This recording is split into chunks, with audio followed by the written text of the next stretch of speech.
오늘까지만 언급하고 다음 주부터는 저희 식솔에 대한 언급을 삼가하도록 하겠습니다. 저희 경고를 받았기 때문에. 자, 오늘 우리 장윤아 성도가 성가대에 앉으시니까 오늘따라 성가대가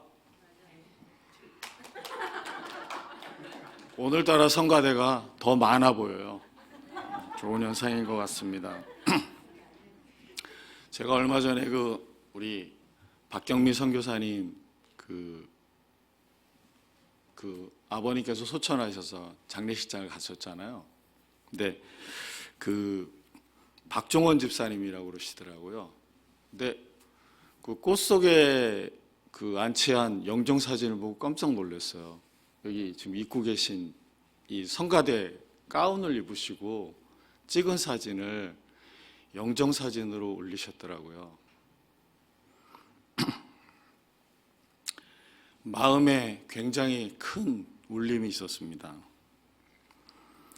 우리 우리인교회가 지금은 좀 연약한 모습이고 여전히 좀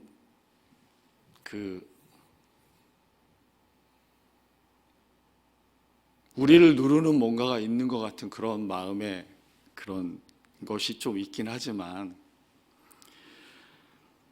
우리 우리인교회가 아직도 흩어진 많은 분들의 마음과 또 믿음의 고향이고 여기에서 영적인 그런 힘을 얻어서 나가서 사역하시는 분들이 많고 그런 것들을 거의 그 장소에 가서 느낄 수 있었습니다.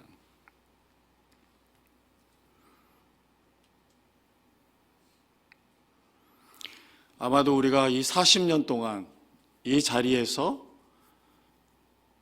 믿음의 공동체를 이루어서 우리의 신앙의 삶을 살았다는 것, 그거는 어쩌면 하나님의 크신 인도하심과 보호하심이 함께 하셨지만 거쳐간 수많은 성도들의 땀과 열정 그리고 기도가 있었기 때문에 가능한 것이라고 우리는 다 인정할 수밖에 없을 것 같습니다.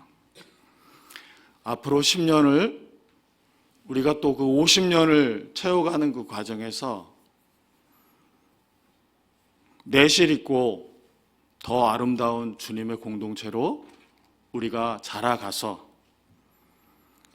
하나님께 감사를 드리는 그런 우리 우린 공동체가 되기를 간절히 소망합니다.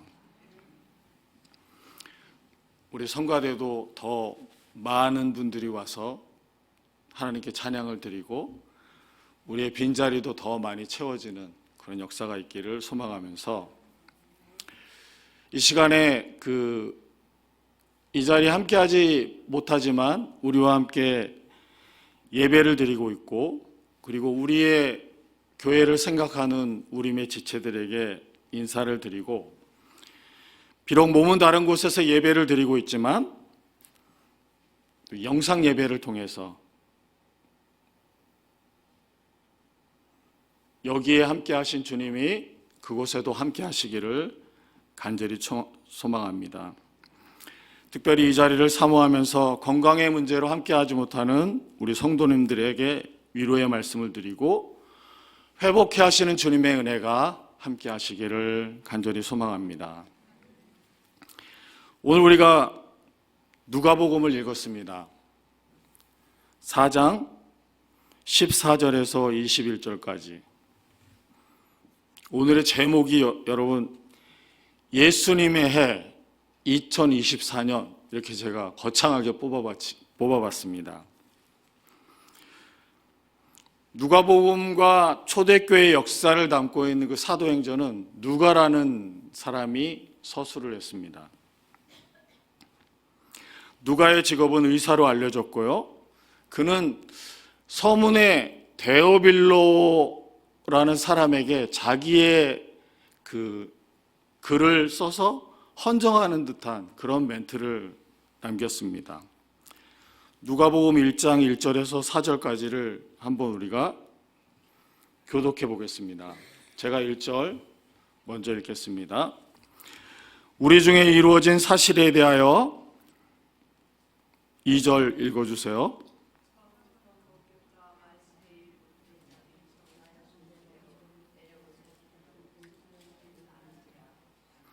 그 모든 일을 근원부터 자세히 미루어 살핀 나도 데오빌로 각하에게 차례대로 써보내는 것이 좋은 줄 알았노니.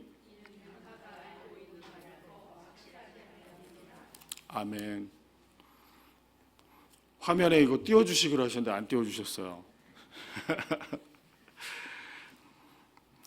여기 본문 말씀에 보면 저자 누가가 데오빌로라는 사람에게 이 누가복음을 썼음을 자기가 서두에 이렇게 밝히고 있습니다. 사도행전 1장 1절에서 2절까지도요.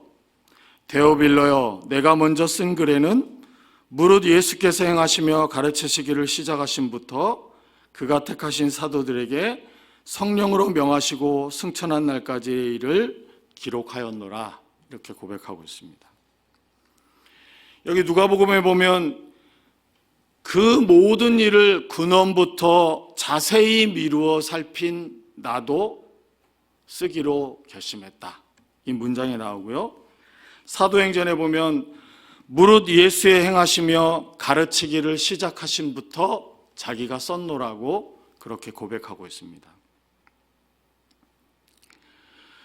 누가는 이 데오빌로라는 사람에게 예수님의 그 행적을 자세하게 기록해서 보내주기를 원했고, 그리고 예수님의 사후에 초대교회가 어떻게 진행되었는지를 자세하게 써서 그 사람을 이해시키고 예수를 믿게 하기 위해서 이 서신을 썼노라고 그렇게 말하고 있습니다. 특별히 그리스도의 그 탄생과 관련된 그 자세한 묘사는 누가복음이 가지고 있는 굉장히 그 보석 같은 본문들이죠. 요한의 탄생, 그리고 주의 사자가 마리아에게 나타나서 예언을 하고 마리아가 노래를 하고, 그리고 구유가 나오고 목자들이 나오고 시므온과 안나라는 그런 사람들이 나와서 어린 시절에 예수 그리스도의 탄생부터 성장까지를 아주 자세하게 그렇게 묘사하고 있습니다.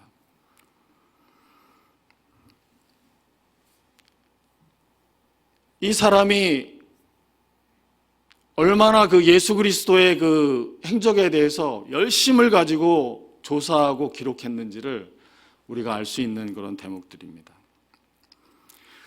이 누가만의 대표적인 기록이 오늘 우리가 읽은 이 본문 말씀 속에도 나오고 있습니다.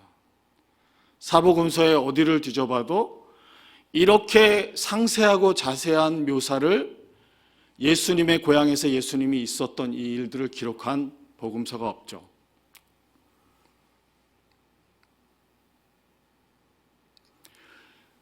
공관복음서는 예수님께서 40일간 요한에게 세례를 받으시고 40일간 극한 시험을 받으시면서 자기의 공생애를 시작하셨다고 기록하고 있습니다.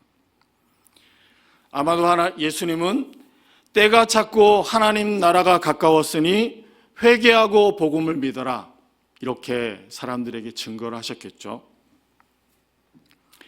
제자들을 부르시고 활발하게 사역을 시작하는 그 예수님의 일대기가 복음서에 기록되어 있는데, 누가는 그 사역을 본격적으로 시작하시기 전에 예수님에 대해서 뭔가 그 확실한 기록을 하고 싶었던 것 같습니다. 그게 뭐냐면 오늘 본문의 말씀이죠. 우리가 오늘 읽은 본문 말씀 14절 15절에 보니까 예수께서 성령의 능력으로 갈릴리에 돌아가시니 그 소문이 사방에 퍼졌고 친히 그 여러 회당에서 가르치심에 무사람에게 칭송을 받더라. 요 간략한 두 절로 누가는 자기가 하고 싶은 얘기를 서두로 빨리 진행하고 싶어하는 그런 어떤 좀 그런 느낌을 받습니다. 요 짧은 기간에 갈릴리라는 마을, 유대 땅은 예수로 인해서 막 엄청 소동이 일어났겠죠. 보통 분이 아니셨기 때문에. 예수님이 누가에 의하면 드디어 자기의 고향인 나사렛으로 돌아오시면서 오늘 본문이 이제 시작하고 있습니다.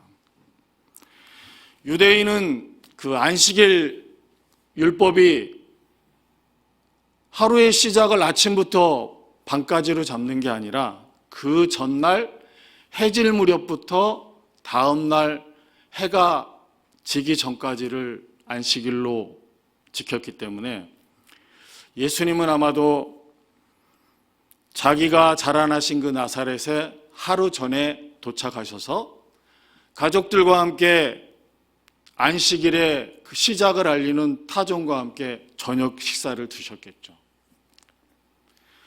성경을 읽다 보면 그 성경의 그 행간에 나오는 그러한 것들이 저를 많이 약간 좀 숙연하게 만들고 감동을 주는데, 예수님이 그 밤을 어떤 마음으로 가족과의 그 안식일의 시작을 알리는 식사를 어떤 마음으로 하셨을까, 이런 생각을 해보면 예수님의 마음이 무척 무거우셨을 것 같아요.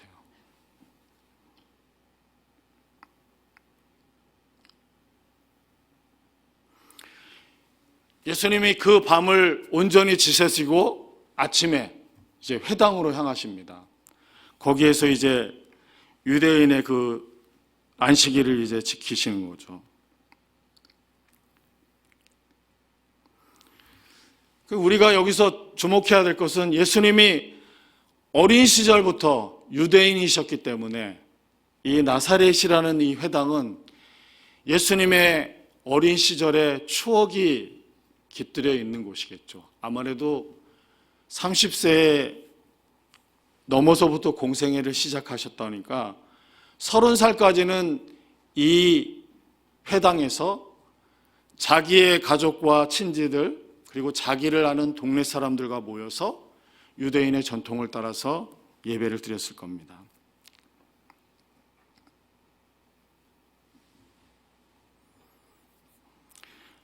예수님께서 가서 본문에 보니까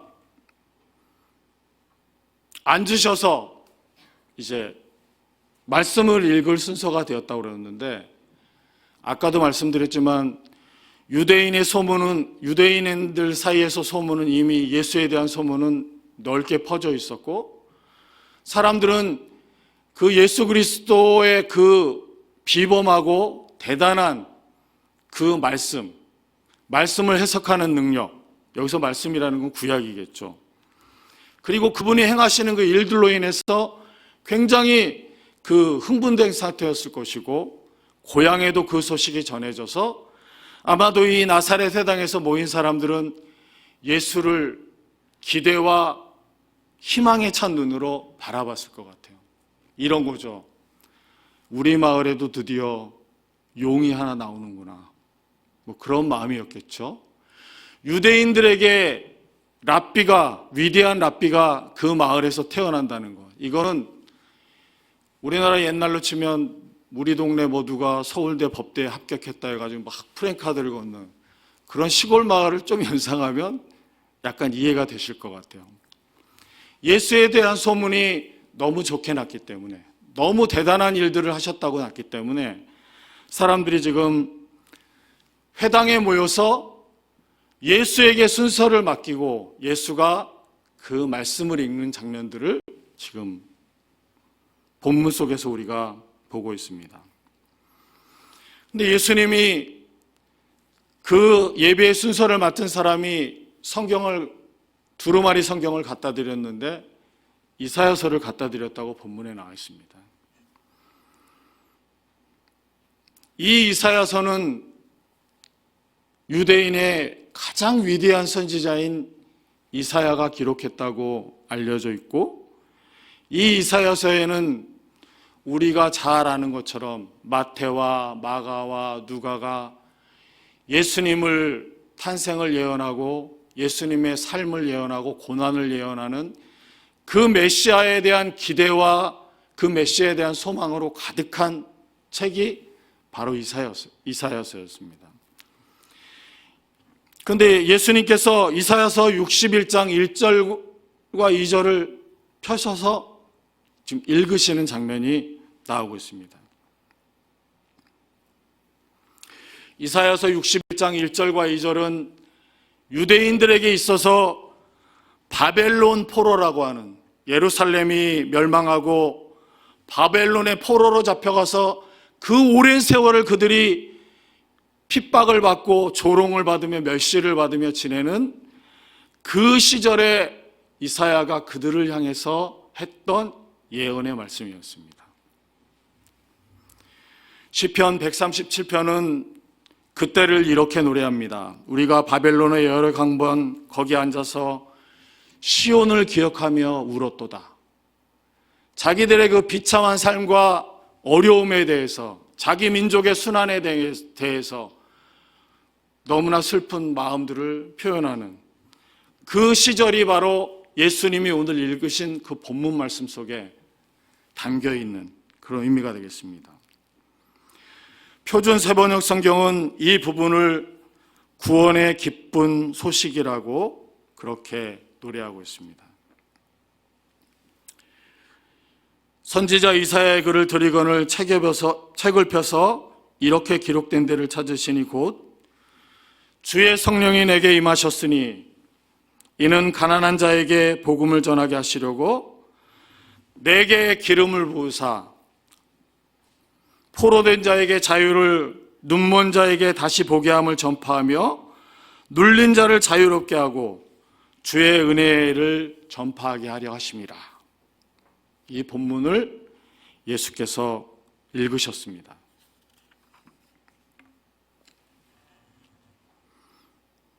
가난한 자와 포로된 자, 그리고 눈먼 자, 눌린 자, 우리가 곰곰이 복음서를 생각해 보면 예수님의 사역의 처음부터 끝까지 예수님과 함께했던 사람들이고 예수님께 은혜를 입었던 사람들이고 예수님께 나음을 입었던 사람들이고 마음의 위안을 받았던 사람들이고 복음의 그 능력의 복음 앞에서 하나님께 영광을 돌린 그 사람들이 지금 언급이 되고 있습니다. 여기에서 은혜의 해라고 하는 이 짤막한 구절이 나오는데, 이 은혜는 우리가 7일째 되는 날에 안식을 하고, 그리고 7년째 되는 날에 안식년을 갖고, 그 7년이 7번 다 간 다음에 그 다음에 우리가 또 대안식년을 갖는 그 의미들을 지금 이 함축된 단어 속에 놓고 있습니다. 이 안식년과 희년은 유대인들에게 너무나 중요했는데, 그것은 뭐냐면 종으로 팔려갔던 사람들은 그 종의 신분을 벗어나서 다시 자기의 가족과 고향으로 돌아올 수 있는 해였습니다.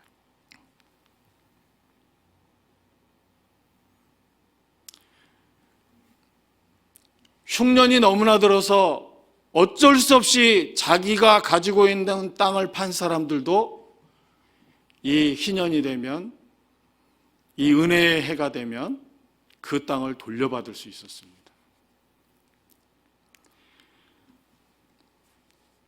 이스라엘 백성들이 애굽에서 종으로 살다가 풀려나는 그 의미를 담고 있다고 성경학자들은 말하고 있습니다.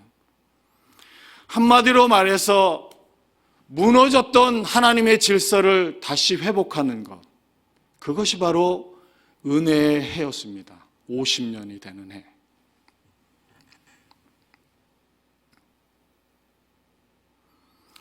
(20절) (21절에) 보니까 예수님께서 책을 덮어 그 맡은 자에게 주시고 앉으시니 회당에 있는 자들이 다 주목해 보더라. 이에 예수께서 그들에게 말씀하시되 이 글이 오늘 너희 귀에 응했느니라, 이렇게 선언을 하시는 거죠.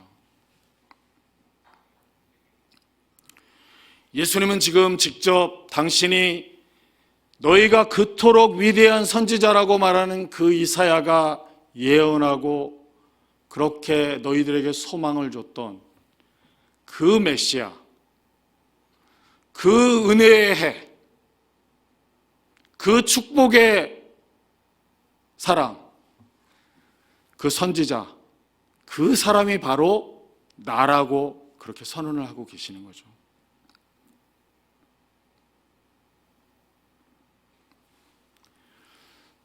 거기에 모인 모든 사람들이 아마 되게 어리둥절했을 것 같아요.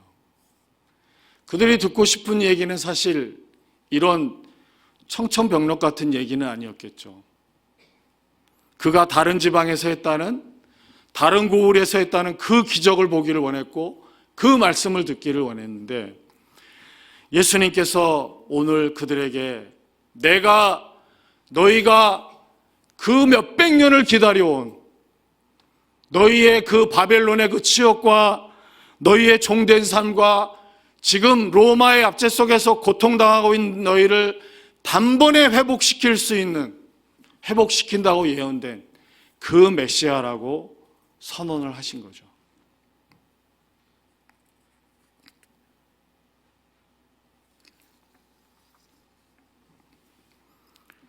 예수님은 그의 갈릴리 사역의 본질적인 문제, 처음부터 끝까지의 문제를 지금 언급하고 계신 겁니다.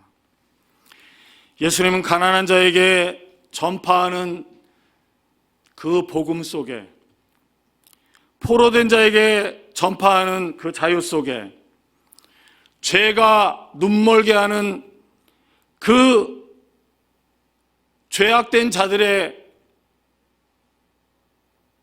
제공되는 그 치유 속에, 눌린 자에게 가져다 주는 그 의미 속에, 이 모든 것에 당신이 계시다고 선포하고 있는 거죠. 나를 통해서 그 모든 것이 나음을 입을 것이라고 그렇게 말하고 있습니다. 마태복음 11장 2절에서 6절까지 보니까 세례 요한이 옥에서 예수님에게 자기의 두 제자를 보냅니다. 너희가 가서 좀 물어봐다오. 세례 요한도 되게 옥에서 안타까웠겠죠. 세례 요한이 제자들을 보내서 질문한 요지는, 오실 그 사람이 당신입니까? 아니면 우리가 다른 또 누군가를 기다려야 됩니까? 이런 질문을 했습니다.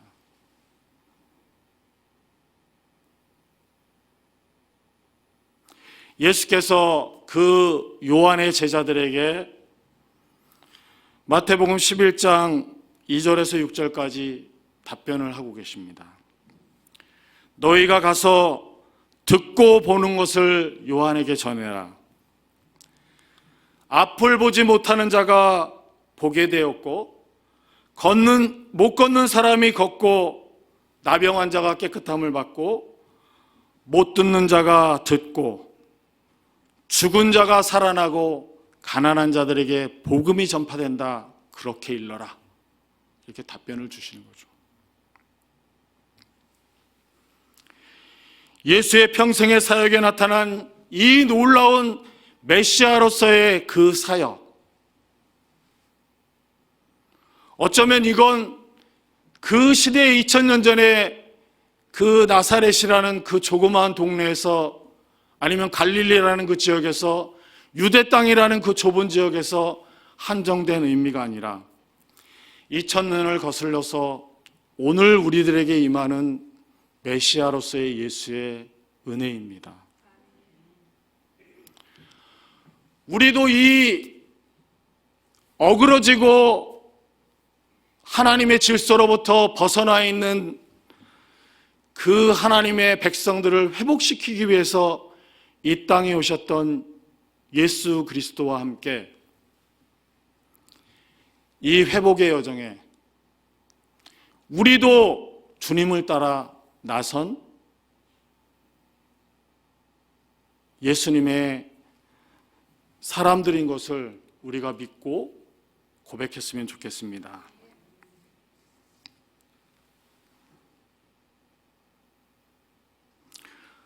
예수님이 이 땅에 오셔서 오늘 우리가 이 선언을 바라보게 되지만, 제가 예수님의 일대기를 복음서를 통해서 대할 때마다 마음이 아려오는 것은, 오늘 본문 말씀 속에 나오는 이 메시아 선언이 여러분 따지고 보면 얼마나 초라합니까?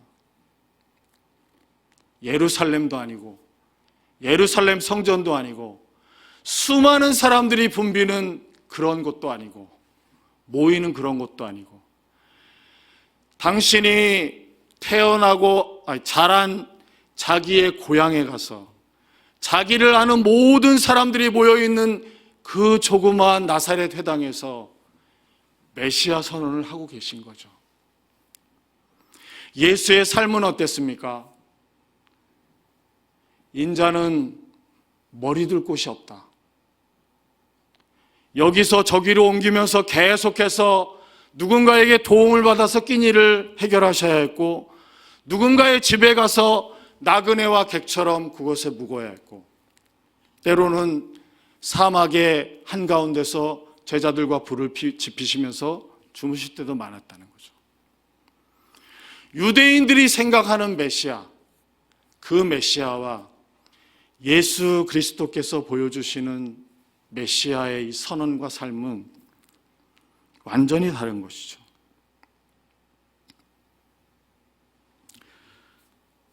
여러분, 우리가 예수 그리스도를 믿으면서 그분의 그 이 여정에 함께 따라 나서서 예수 그리스도를 따르는 자로서의 삶을 살아갈 때, 우리의 삶이 예수 그리스도를 따라가는 삶이라고 한다면 우리의 생각과 가치관도 바뀌어야 될 것 같습니다. 우리가 잘 아는 것처럼 예수님은 십자가를 지시기 위해서 이 땅에 오셨고, 그 십자가까지의 여정을 지금 막 시작하고 있습니다. 그 과정 속에서 예수님이 보여주셨던 것처럼 고통당하고, 그리고 이 시대의 유대인 사회 속에서 죄인이라고 정죄를 받는 그 연약한 자들을 향해서 끊임없이 걸어 들어가셨고, 그들을 위로하시고 그들의 상처를 싸매시는 주님을 우리가 발견하게 됩니다.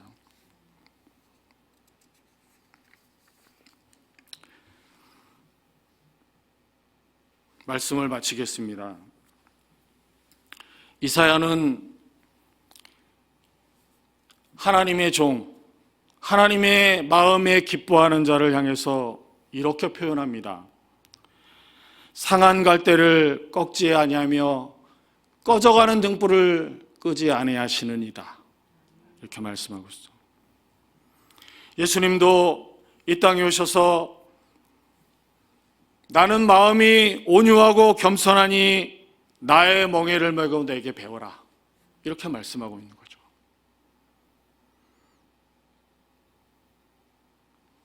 히브리서 기자는 이렇게 이야기합니다.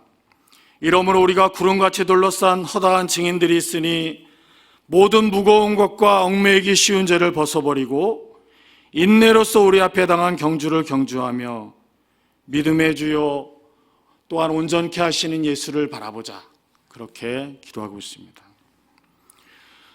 우리가 마음의 위안을 얻는 것은 그 예수의 삶 속에서 예수가 제자들에게 하신 말씀처럼 세상에 있는 자기 사람을 사랑하시되 끝까지 사랑하셨다는 그 말씀을 우리가 기억해야 될 것입니다.